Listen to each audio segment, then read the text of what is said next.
Tennessee tragedy, but it was also an Alabama tragedy. And with that, we offer our deepest condolences. For the last 3 months, a memorial has continued to grow along a highway in the Harvest area.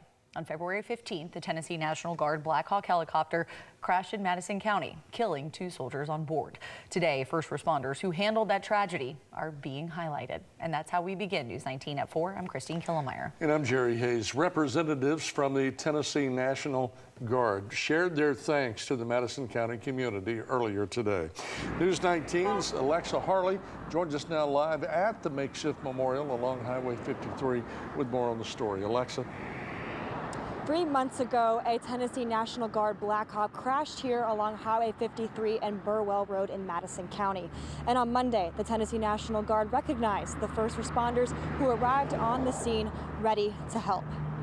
The Madison County Sheriff's Office, Redstone Arsenal Army personnel, the Alabama Law Enforcement Agency, and more were honored in a special ceremony at the 911 Center in Madison County today. Alabama Representative Andy Witt also announced plans for a special tribute to Chief Warrant Officer 3 Daniel Wadham and Chief Warrant Officer 3 Danny Randolph. And on behalf of the state of Alabama, the state legislature, and the Honorable Kay Ivey, we have instructed and encouraged the Department of Transportation to coordinate to designate the portion of Alabama Highway 53 at mile marker 327.9, something that we'll always remember, 327.9. As the Chief Warrant Officer Danny Randolph and Chief Warrant Officer Daniel Wadham Memorial Mile.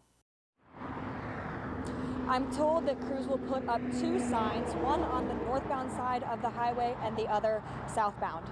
Reporting live in Madison County, Alexa Harley, News 19.